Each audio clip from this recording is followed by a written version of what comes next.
बाबा शनि मंत्र गाओ। ओम नीलांजन तमपाठं रवि पुत्र जमगदं छायामातंड तमुतम त्वं नमामि तनितरा। मोमा मोमा ठाकुरଙ୍କ ପାଖରେ କାଇଁ ଦିଟା ଦୀପ ଲଗାଇଛ? ହଁ, ସବୁ ଠାକୁରଙ୍କ ପାଇଁ ଘିଅ ଦୀପ ଜାଳିଛି, ଆଉ ଶନି ଠାକୁରଙ୍କ ପାଇଁ ରାଶି ତେଲ ଦୀପ ଜାଳିଛି। କାହିଁକି? କାହିଁକି ନା ଶନି ହେଲେ ଗ୍ରହମାନଙ୍କର ରାଜା।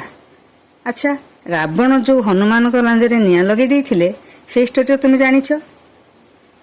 ମୁଁ ଆଜି ଆଉ ଗୋଟେ ଷ୍ଟୋରି ତୁମକୁ କହୁଛି। ରାବଣ 9 ଗ୍ରହଙ୍କୁ ବନ୍ଦୀ କରି ରଖିଥିଲା। ଯେତେବେଳେ ହନୁମାନ ଲଙ୍କାରେ ସବୁଆଡ଼େ ନିଆଁ ଲଗାଇଦେଲେ ସବୁ ଗ୍ରହମାନେ ଖସିକି ପଳାଇଲେ।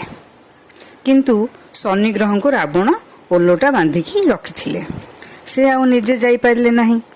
ସେତେବେଳେ ସ୍ୱୟଂ ହନୁମାନ ଆସି ତାଙ୍କୁ ମୁକୁଳାଇଲେ। କିନ୍ତୁ ଶନି ଠାକୁରଙ୍କ ଦେହ ଏତେ ପୀଡ଼ା ହୋଇଥିଲା ଯେ ସେ ସେଠୁ ବିଲକୁଲ ହଲିପାରିଲେ ନାହିଁ। ସେତେବେଳେ ହନୁମାନ ତାଙ୍କ ଦେହ ଯାକ ରାଶି ତେଲ ବୋଳି ପକାଇଲେ, ଆଉ ତାପରେ ସେ ତାଙ୍କର ବଳ ଫେରି ପାଇଲେ। ସେଇଦିନ ଠାରୁ ମାନ୍ୟତା ଅଛି ଯେ ଶନି ଭଗବାନଙ୍କୁ ଯିଏ ବି ରାଶି ତେଲରେ ଦୀପ ଜାଳିବ କିମ୍ବା ତାଙ୍କ ପାଦରେ ତେଲ ଢାଳିବ ତାଙ୍କ ଉପରେ ଶନି ଠାକୁର ସନ୍ତୁଷ୍ଟ ହେବେ, ହେଲା।